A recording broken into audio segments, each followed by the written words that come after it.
On s'est séparé du coach des seniors filles jeudi dernier. Les précisions, tout simplement, ça l'a pas fait.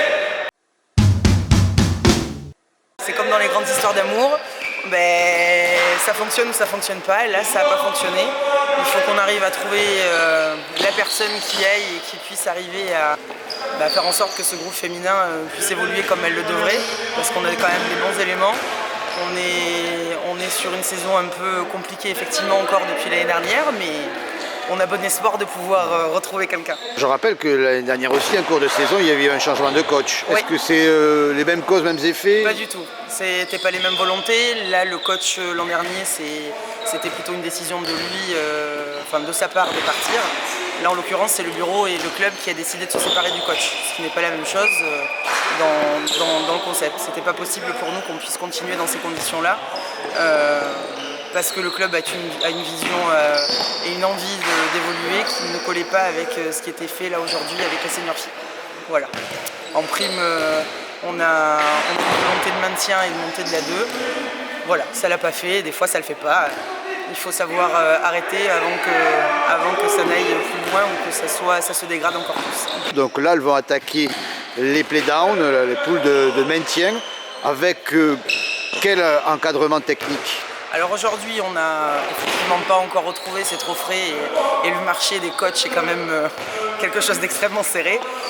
Pour le moment, on fait avec ce que l'on a et on a Nicolas qui est l'employé du club qui va prendre le relais avec l'aide de Gladys qui est la coach des seniors filles 2 dans un premier temps et je vais travailler comme il le faut pour qu'on arrive à retrouver un coach et un binôme, pourquoi pas, sur cet effectif-là.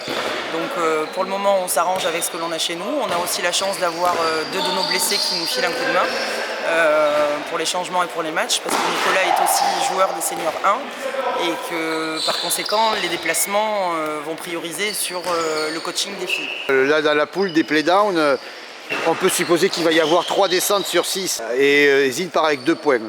On part avec 2 points, il n'y a pas de raison qu'on ne se maintienne pas, puisque, je le redis, on est passé à 2 doigts du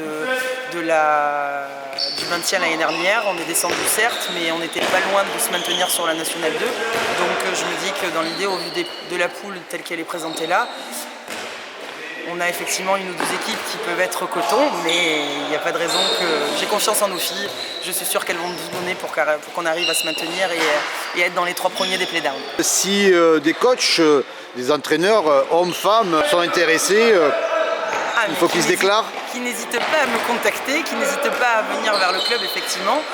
On cherche quand même quelqu'un qui est quand même de pouvoir coacher une équipe nationale, parce que le but du club est quand même que l'on reparte sur une N2 à la saison prochaine. Cette année, non, on vise le maintien, mais il faut qu'on reparte sur une N2 l'année prochaine. Donc le projet, c'est de trouver quelqu'un qui pourra effectivement reprendre l'équipe et repartir sur de bonnes bases.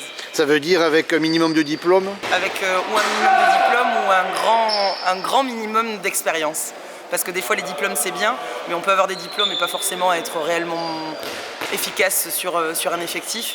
Ce dont on a réellement besoin, c'est de quelqu'un qui s'y connaît quand même sur la nationale et qui ait une envie de pouvoir faire progresser nos filles.